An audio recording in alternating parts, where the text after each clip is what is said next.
Tuhan, Kau mengasihi setiap kami dengan luar biasa. Bahkan bukti kasih Tuhan dalam kehidupan setiap kami. Kami boleh ada sampai hari ini. Dan kami percaya kasih Tuhan tak pernah berubah dahulu, sekarang, sampai selama-lamanya. Artinya sepanjang hidup kami sampai selama-lamanya, kasih setia Tuhan akan tetap ada melingkupi kami. Dan dalam kasih setia Tuhan kami akan melihat hidup kami pasti diberkati Tuhan. Pekerjaan bisnis kami pasti diberkati Tuhan. Bahkan sampai anak cucu kami, keturunan kami, generasi kami, semuanya juga pasti diberkati Tuhan. Terima kasih Tuhan, terima kasih. Tiba saatnya saat ini Tuhan, kami mau terima kebenaran firman-Mu, isi hati-Mu. Kami doa Tuhan yang bicara bagi setiap kami, Tuhan yang didik kami, arahkan kami, bentuk setiap kami, sehingga benar-benar kami bukan cuma duduk diam menjadi pendengar, tapi kami boleh bangkit jadi pelaku-pelaku firman Tuhan. Bahkan kami doa, kami bersatu hati menyerahkan hamba-Mu yang kepercayaan untuk menyampaikan firman. Bapa, urapan-Mu mengalir atas hamba-Mu ini Tuhan. Sucikan hamba-Mu ini Tuhan, layakkan hamba-Mu ini Tuhan. Sama seperti Daud diurapi roh Tuhan bertahta atasnya, hidupnya jadi luar biasa. Hamba-Mu diurapi roh Tuhan bertahta, pelayanannya luar biasa. Semua yang hadir yang menyaksikan semuanya diberkati dengan sempurna. Sembunyikan hamba-Mu Bapa di balik kaki salib-Mu Tuhan yang nampak, Tuhan yang dipermuliakan dalam nama Yesus. Mari yang siap diberkati dengan sukacita, dengan iman menerima isi Tuhan, sama-sama kita katakan amin. Tepuk tangan yang paling meriah buat Tuhan. Silakan duduk Bapak Saudara. Terima kasih buat setiap rekan-rekan yang sudah melayani dengan luar biasa. Dan dari mimbar ini saya mau sampaikan salam damai sejahtera. Shalom. Sekali lagi shalom. Haleluya. Dalam Tuhan ada sukacita. Amin. Boleh berikan senyuman dulu saudara. Bilang sama kanan kirimu, mari bersukacita dalam Tuhan. Minimal 2-3 orang kiri kananmu depan belakangmu dengan senyuman yang paling manis. Sukacita Tuhan luar biasa. Haleluya, haleluya. Ayo, sukacita senyumnya. Sukacita muka kayak debt collector belum dapat tagihan saudara. Ayo, ayo, ayo. Dengan senyuman bilang mari bersukacita dalam Tuhan. Bilang sama yang ngomong, senyumnya mana? Bilang sama yang ngomong, mana mata genitnya?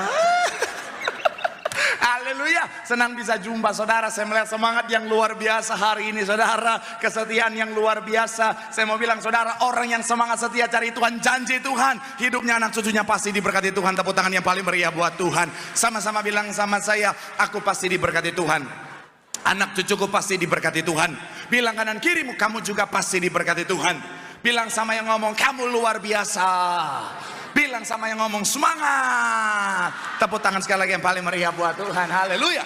Yuk langsung saya saudara yang Alkitab, kita mau angkat Alkitab kita. Alkitab juga boleh, Alkitab juga boleh. Yang gak boleh Alkitab, angkat tangan juga boleh. Sama-sama dengan iman percaya, sama-sama kita katakan dalam nama Tuhan Yesus.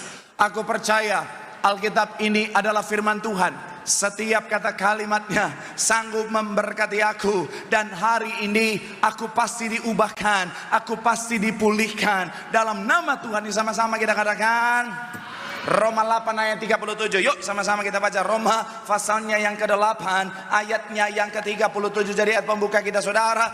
Yang sudah di sana ayat 37 boleh bilang aku diberkati Tuhan.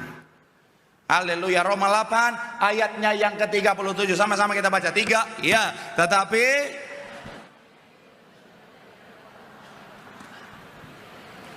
yang telah apa? Sekali lagi saudara 3. Ya, tetapi dalam semuanya itu kita lebih daripada apa? Sama-sama bilang sama saya, lebih daripada orang yang menang. Oleh Dia yang telah apa?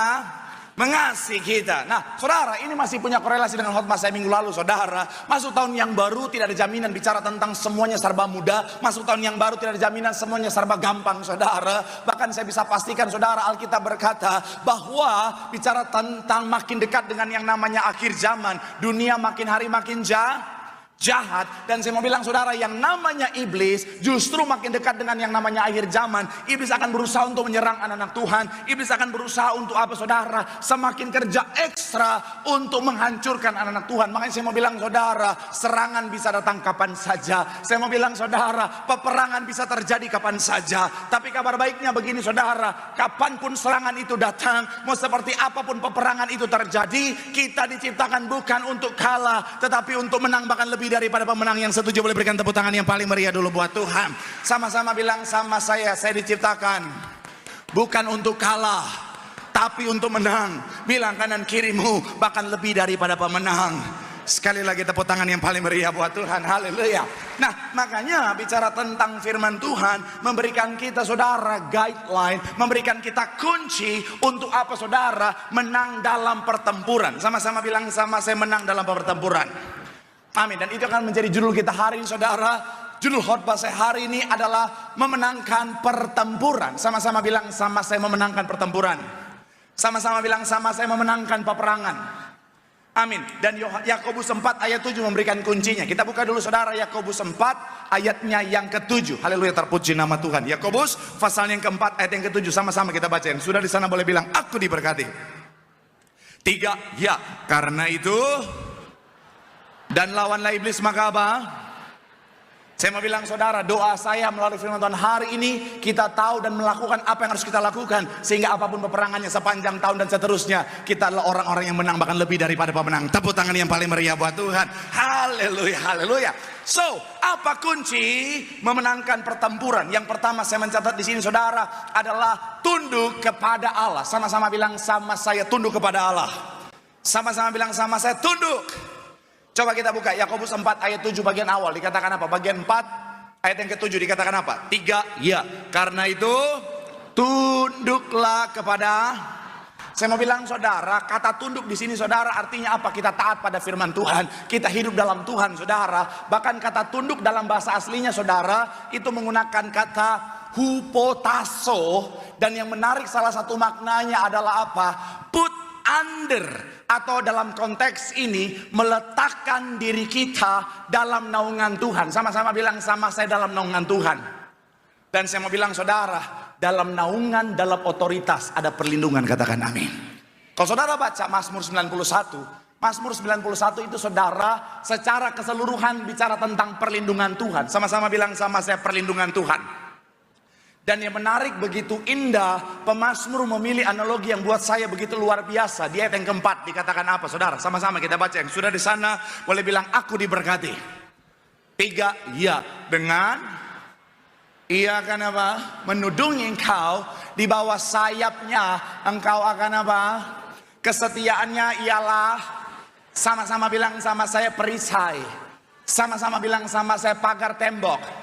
Sama-sama bilang sama saya, perlindungan. Amin. Dan pemazmur menggunakan kata analogi kepak sayapnya. Dan saya mencatat di sini saudara, kalau saudara baca Alkitab Mazmur saudara, ada banyak ayat yang bicara tentang analogi yang sama. Mazmur 91 ayat 4, 17 ayat 8, 36 ayat 8, 57 ayat 1 dan 2 saudara. Semuanya menggambarkan tentang apa saudara? Tentang perlindungan Tuhan. Gambaran seperti apa saudara? Kita ada di dalam kepak sayapnya. Mungkin kalau bicara tentang Raja Wali mungkin kita kurang familiar. Memang itu lambang negara kita, tapi kita jarang lihat saudara. Ya, tapi kalau yang sejenis yaitu apa? Ayam, familiar, betul ya? Rata-rata orang yang hidup tahun 60-an, 70-an, 80-an, 90-an, di belakang rumahnya minimal ada piara ayam. Apa cuma saya doang orang kampung di sini enggak? Betul nggak? Betul nggak? Ya kan? Biasa kan di belakang rumah kita ada ayam, atau enggak selain ayam tuh ada temannya bebek. Iya kan? Bahasa Ibraninya soang. Pernah dikejar soang saudara? Pernah ya? Kayaknya itu adrenalin banget zaman kita kecil dulu saudara. Iya kan? Iya kan? Kalau orang Ambon, Batak, Manado, Papua biasa ayam, soang sama babi saudara di belakang rumah. Di rumah saya zaman dulu saudara, itu minimal ada ayam saudara. Piara ayam. Ayam itu salah satu peliharaan yang memang ya sangat mainstream pada saat itu. Zaman sekarang kan orang piaranya pudel, iya kan? Piaranya hamster, iya. Piaranya apa lagi? Biawak, buaya, krokodil. Yang kalau ngomong halo dek, saya mau bilang ya, buat anak-anak zaman sekarang, ayam tuh kayaknya bukan satu hal yang familiar lagi saudara. Iya, zaman sekarang tuh orang lihat ayam kalau nggak digambar di kebun binatang sama di KFC saudara. Ayam-ayam udah innalillahi saudara. Kalau anak muda, saya mau kasih tahu buat anak muda ya, kalau saudara lihat ayam yang udah bentuknya, modenya udah seperti ini, boleh muncul kan? Saya mau bilang ya, jangan sekali-kali kau sentuh anaknya. Ya, ini para senior udah ngerti ini. Kalau ayam udah mode begini, jangan kau sentuh anaknya. Sekali kau ambil, sekalipun kau lari sampai Tabun, dia kejar itu saudara. Sampai Tambun Utara dia kejar itu saudara. Iya, saya mau bilang saudara, kenapa? Karena bentuk ini adalah bicara tentang apa saudara? Mode perlindungan paling sempurna versi unggas saudara. Bukan cuma ayam, semua unggas rata-rata mereka akan melindungi anaknya dengan cara seperti ini saudara.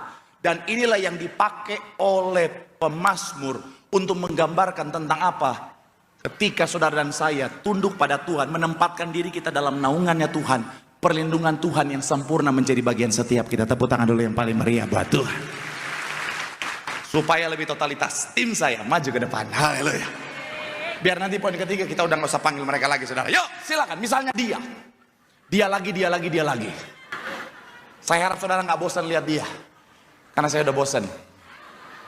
Misalnya dia adalah gambaran saudara dan saya. Dia adalah gambaran saudara dan saya. Kalau dia sendirian seperti ini saudara, perlindungannya terbatas. Kenapa? Hanya berasal dari dirinya sendiri saudara. Iblis berjalan seperti singa yang berjalan berkeliling mengaum-ngaum, yang siap untuk menerkamnya. Iblis boleh maju ke depan, iblis.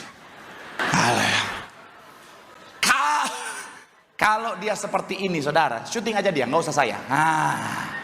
Kalau dia seperti ini, iblis bisa masuk, mencekek dia, memukul dia, memiting dia, mentumbuk dia, menonaktifkan BPJS-nya. Iya kan? Perlindungannya terbatas saudara. Makanya pemazmur juga menggambarkan saudara dan saya sama seperti domba. Domba ketika berjalan sendirian jauh dari gembalanya, saya mau bilang saudara, maka dia akan jadi udah jangan sikat terus. Udah kepahitan. Kameramen nggak apa-apa, ambil dia aja, nggak usah ambil saya. Analoginya di sini, haleluya. Atau zoom out. Ada teknologi namanya zoom out.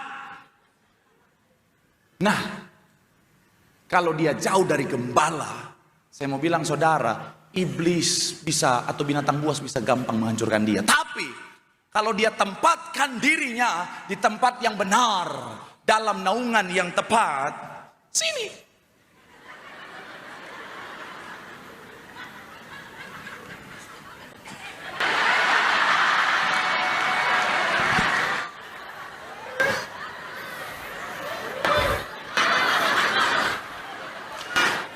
Jangan gerak-gerak, geli.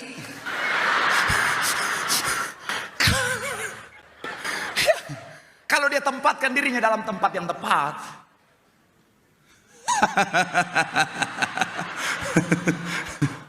Saya mau bilang saudara, iblis tidak berani menyerang dia. Karena yang pertama saya bawa tongkat ini. Yang kedua nanti mereka dipotong amplop hari ini. Saya mau bilang saudara, nangkep mau saya ya. Ini gambaran yang bicara tentang apa saudara? Perlindungan Tuhan. Ketika saudara dan saya mau tunduk, udah nggak apa-apa, kita sampai pagi di sini, oke? Ketika saudara dan saya mau tunduk dalam hadirat Tuhan, menempatkan diri kita dalam naungannya Tuhan, saya mau bilang saudara, dalam naungan Tuhan ada perlindungan Tuhan yang sempurna. Perlindungan Tuhan akan membawa kemenangan. Tepuk tangan yang paling meriah buat Tuhan. Bilang sama kanan kirimu, dalam naungan Tuhan. Bilang sama yang ngomong, ada perlindungan. Bilang sama yang ngomong, ada kemenangan. Tepuk tangan yang paling meriah buat Tuhan. Haleluya, haleluya. Dan saya mau bilang sekali lagi saudara, gereja kita sampai hari ini selalu melihat kemenangan karena menempatkan dirinya di dalam perlindungan Tuhan yang sempurna. Tepuk tangan yang paling meriah sekali lagi buat Tuhan. Haleluya. Yang kedua, apa kunci memenangkan pertempuran? Yang kedua adalah melawan atau bertempur. Sama-sama bilang sama saya fight. Sama-sama bilang sama saya melawan. Sama-sama bilang sama saya bertempur. Masih dalam ayat yang ketujuh, sama-sama kita baca. Yuk, ayat yang ketujuh dikatakan apa? 3, ya, karena itu dan lawanlah. Sama-sama bilang sama saya lawan. Coba kita lihat sekali lagi saudara. Kalau saudara kemarin, saya kemarin Tuhan taruh di hati saudara. Kalau saudara follow Instagram saya, yang belum follow di blok aja nggak apa-apa. Saya mau bilang saudara, ada satu grup di Instagram saya saudara, namanya Isi Tuhan, dimana saya taruh apa yang Tuhan taruh di hati saya setiap hari, renungan setiap hari saudara. Dan ini yang Tuhan taruh kemarin saudara tentang apa? Bicara tentang peperangan. ada yang namanya saat dimana Tuhan berperang bagi kita. Ada saat dimana Tuhan berperang bersama dengan kita. Sekali lagi, ada saat dimana Tuhan berperang bagi kita. Ada saat dimana Tuhan berperang bersama dengan kita. Apa bedanya? Beda, ya beda. Apa bedanya? Kalau jawabannya beda Pak, ya apa bedanya? Hah? Kalau berperang bagi kita apa? Kalau berperang bagi kita gimana? Hah?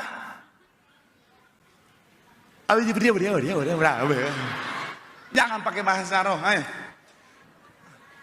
Kalau Tuhan berperang bagi kita, ya kita menang. Tapi gimana tuh bentuknya, bagaimana? Apa beda Tuhan berperang bagi kita sama Tuhan berperang bersama kita? 2 juta rupiah. Kalau Tuhan berperang bagi kita, kita nggak ngapa-ngapain, betul? Kita hanya menontonnya. Tuhan yang berperang ganti kita dan menganugerahkan kemenangan. Katakan amin. Saya mau bilang saudara, dalam kisah Alkitab ada banyak kondisi seperti itu. Ketika bicara tentang Yosafat dalam peperangan, Tuhan yang berperang ganti dia. Dia nggak usah ngapa-ngapain, dia duduk diam menonton saja. Tuhan anugerahkan kemenangan. Kalau saudara lihat ketika bangsa Israel dalam Keluaran 14 ayat 14, sama-sama kita baca. Keluaran 14 ayatnya yang ke-14 dikatakan apa? 3, ya Tuhan dan kamu akan apa? Sama-sama bilang sama saya, berperang untuk saya. Sama-sama bilang sama saya hanya menonton saja. Amin. Sekarang, apa beda Tuhan berperang bagi saya dan Tuhan berperang bersama saya? Yang kedua adalah ketika Tuhan berperang bersama saya, kita diikut sertakan Tuhan dalam peperangan. Katakan amin. Saya mau bilang saudara, karena kalau kita hanya jadi penonton saja, tidak akan pernah menjadi kesatria perang yang hebat saudara. Kesatria perang yang hebat bukan dihasilkan dari menonton, tetapi dalam setiap peperangan yang Tuhan izinkan membentuk dia jadi orang yang hebat, orang yang kuat, punya mentalitas kerajaan sorga, sehingga layak untuk menerima berkat Tuhan yang besar. Tepuk tangan yang paling meriah dulu buat Tuhan. Ini terjadi pada Daud, serta Warik 14 ayat 10, sama-sama. Ayat yang ke-11 dulu, ayat 11 dulu, sama-sama kita baca. Ayatnya yang ke-11, 3, ya. Lalu, dan berkatalah Daud, dikatakan apa?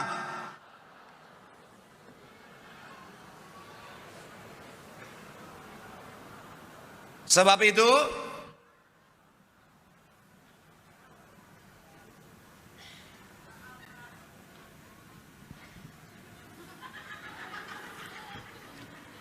baca firman Tuhan tuh yang jelas. Sekali lagi, 3, ya. Lalu majulah ia ke Baal Perasim. Lalu Daud memukul mereka kalah di sana. Perhatikan, berkatalah Daud, Allah telah menerobos musuhku dengan apa? Sama-sama bilang sama saya, dengan perantaraanku. Kata dengan perantaraanku bahasa aslinya adalah yad. Artinya apa? With my hand, atau apa?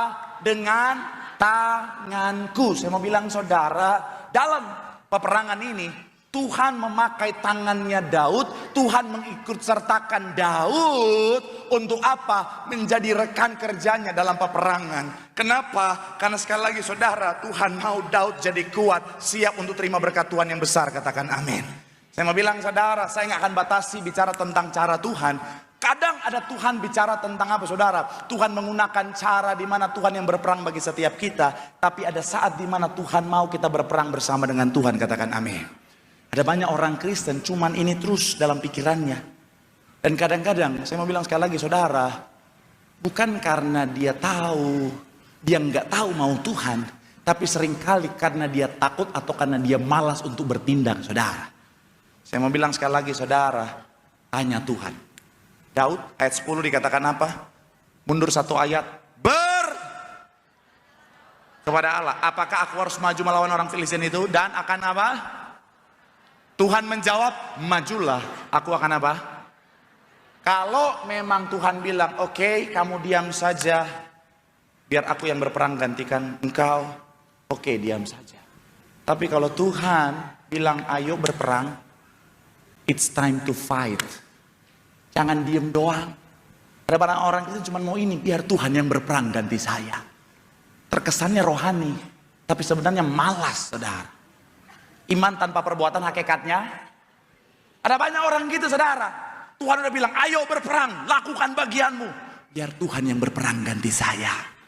Peperangan ekonomi misalnya, sementara masalah dalam keuangan, Tuhan udah bilang, berperang bersamaku. Biar Tuhan yang berperang ganti saya. Token udah nyala, ngingung, ngingung, ngingung, ngingung. Biar Tuhan yang berperang ganti saya. Debt collector udah depan rumah, shalom. Biar Tuhan yang berperang ganti saya. Hei, saya mau bilang ada bagian Tuhan, ada bagian Ki. Dan saya mau bilang, saudara, it's time to fight. Shalom para pria. Kalau kau kepala dalam rumah tanggamu, jangan diam saja. It's time to fight. Nggak ada amin ya. Saya mau bilang sekali lagi ya. Shalom para pria.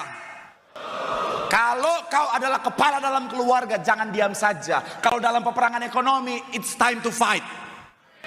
Yeah. Karena saya mau bilang sekali lagi, saudara, laki-laki bukan cuma dihormati, tapi harus bertanggung jawab buat istri dan anak-anaknya.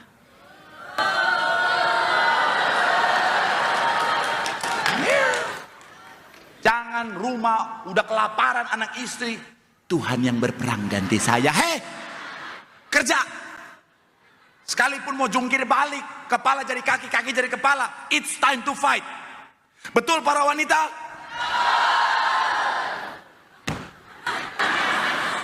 Iya. Shalom para wanita. It's time to fight. Kalau kau istri dalam rumah tangga, suami udah berperang jungkir balik, jangan diam aja. Jangan cuma nuntut. Papa gimana nih, papa gimana, papa gimana. Berperang bersama. Betul para pria? Ya.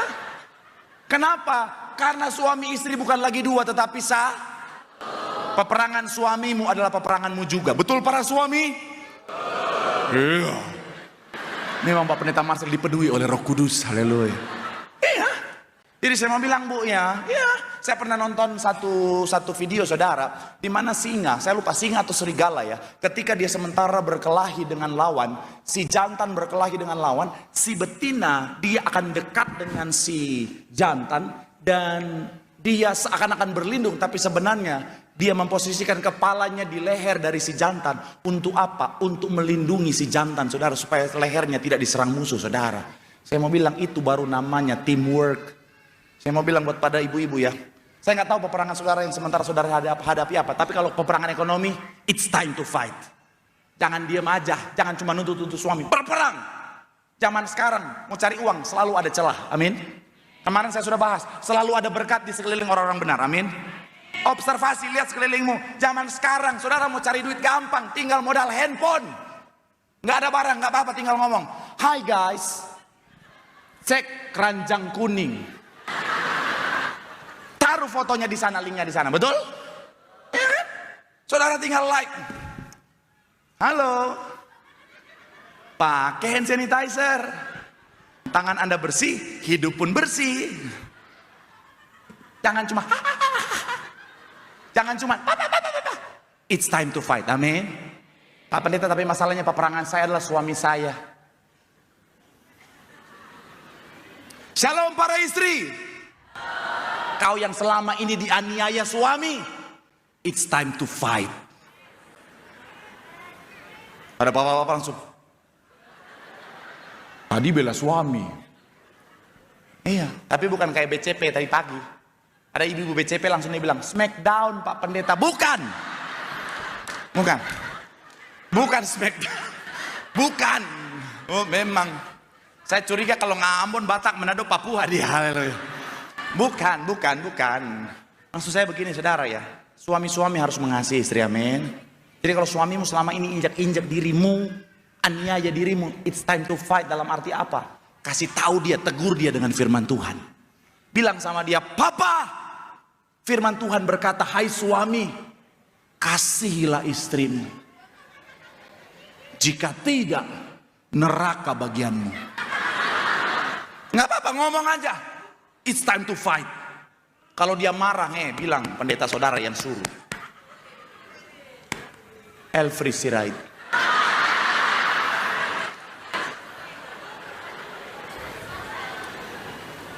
Jangan bilang pendeta Marcel, jangan. Anak saya masih kecil, tolong jangan. Shalom bapak-bapak. Kalau selama ini kau dianiaya sama istrimu, banyak istri-istri aniaya suami sekarang, banyak. Iya kan? Banyak istri-istri aniaya suami bukan dengan fisik, dengan perkataan. Dasar laki-laki gak berguna, lu laki-laki gak berguna, lu dasar lu. Saya mau bilang ya, ngancurin laki-laki itu gampang. Ngancurin egonya. Karena laki-laki itu makhluk ego.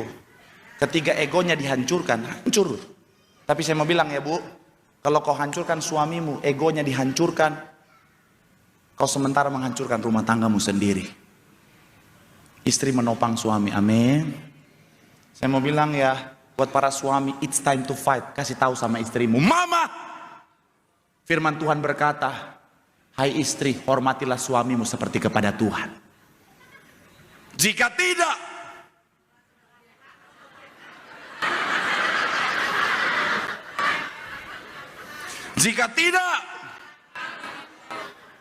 tidak apa-apa. Ya, karena saya ngerti kondisi bapak-bapak begitu. Karena mohon maaf ya, ada banyak istri-istri Kristen tuh belagunya minta ampun. Bukan yang di Betos, yang di BCP. Ya. Ketika suaminya bilang, jika tidak, apa, cerai, dosa kau, dosa, neraka kau, neraka. Coba kalau istri-istri sepupu kita, suaminya marah, mama, ampun papa, jangan talak mama. Istri yang soleha, makanya rumah tangganya sakinah, mawaddah dan warahmah. Coba istri-istri Kristen, apa?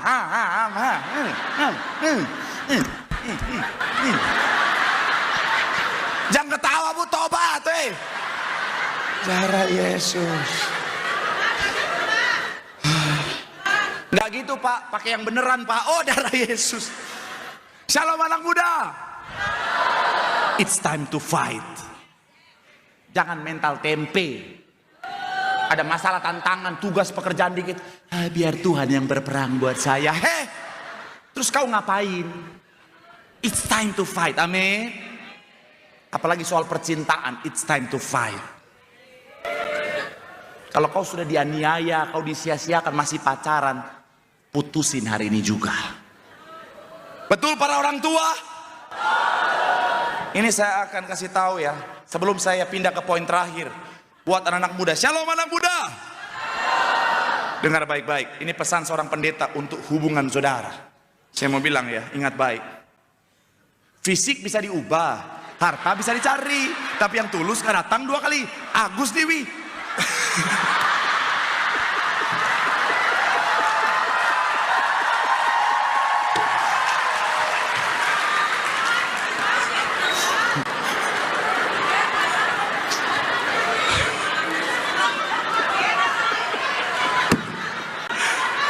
Tepuk tangan buat apa itu? Aduh. Tapi sekali lagi saya mau bilang saudara, saya nggak tahu peperangan saudara apa. Tapi ada saat dimana Tuhan mau kita berperang.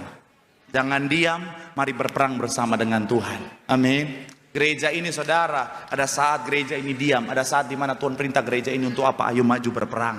Karena berperang bersama Tuhan kita akan melihat kemenangan. Tepuk tangan yang paling meriah buat Tuhan. Bilang sama kanan kirimu, berperang bersama Tuhan. Bilang sama yang ngomong, di situ ada kemenangan. Tepuk tangan yang paling meriah buat Tuhan. Haleluya.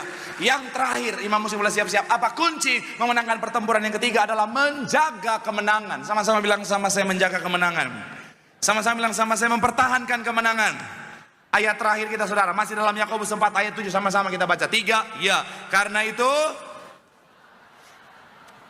maka sama bilang saudara, ketika saudara dan saya hidup dalam naungan Tuhan, menempatkan diri kita dalam hadirat Tuhan, dalam kapak sayapnya Tuhan, kemudian kita berperang bersama dengan Tuhan, kita pasti meraih kemenangan, katakan amin. Tapi yang Tuhan ingatkan kepada saya ketika renungkan ini adalah begini saudara, jangan terlena dalam kemenangan. Makanya saya tulis begini saudara, bersukacitalah dalam kemenangan, tapi jangan terlena olehnya. Sekali lagi, bersukacitalah dalam kemenanganmu, tetapi jangan terlena olehnya. Pastikan kita tetap berjaga-jaga, karena orang yang terlena cenderung lengah, dan orang yang lengah sangat mudah dikalahkan saudara. Makanya pertahankan kemenanganmu. Makanya quotes yang kedua adalah, kemenangan yang tidak dipertahankan adalah kekalahan yang tertunda. Saudara bisa foto, saudara posting di story saudara, supaya orang tahu saudara ke gereja.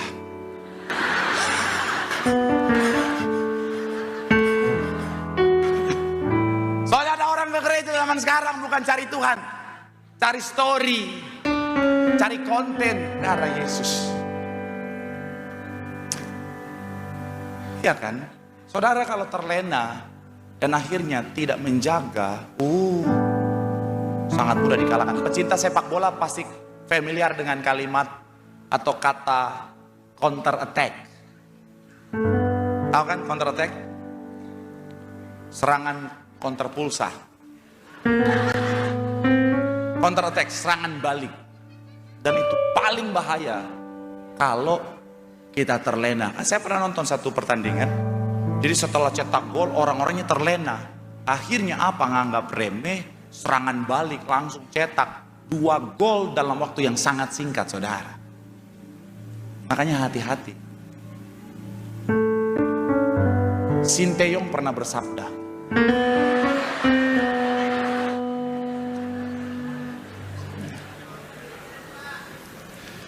opsone sarange a Giusiopa Gincana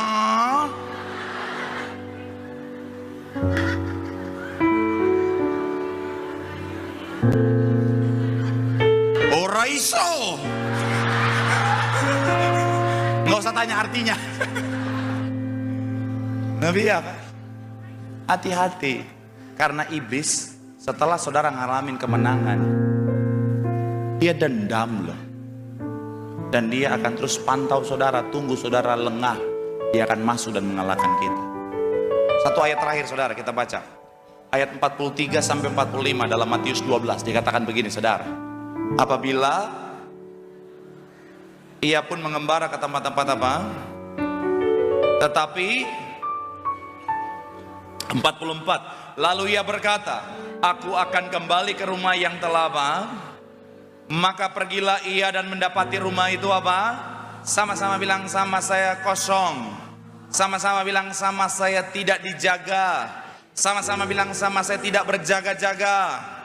Ayat 45, lalu ia keluar dan mengajak berapa? 7 roh lain yang lebih jahat daripadanya, dan maka akhirnya keadaan orang itu lebih buruk dari kan. Saya mau bilang saudara, kalau kita nggak berjaga-jaga, iblis bisa masuk dengan 7 roh yang lebih jahat dan membawa kehidupan kita lebih buruk daripada sebelumnya. Jadi pastikan kita yang sudah meraih kemenangan, please jangan buka celah. Saya nggak ngerti peperangan saudara itu dalam hal apa, tapi yang saya tahu, jangan buka celah sedikit pun. Peperangan dalam hal ekonomi, jangan buka celah sedikit pun. Peperangan dalam dosa perselingkuhan, jangan buka celah sedikit pun. Bapak-bapak yang punya istri, jangan berdua-duaan sama lawan jenis yang bukan istrimu. Sekalipun cuma nganter satu mobil, apalagi satu motor. Betul para ibu-ibu? Karena nenek bilang itu berbahaya. Iyalah, saya sejak nikah nggak ada saya nganter-nganter, nggak ada, nggak. Sepeduli-pedulinya saya, kamu naik Grab, saya ngikut di belakang. Nggak boleh. Wanita juga jangan curhat-curhat, jangan. Ntar ketemu yang roro biawak, bahaya. Ketika kau curhat tentang suamimu, langsung dia, kok suami kamu gitu banget ya? Kalau aku jadi suami kamu, aku nggak akan mungkin gitu. Aku mau kasih tahu kamu, fisik bisa diubah.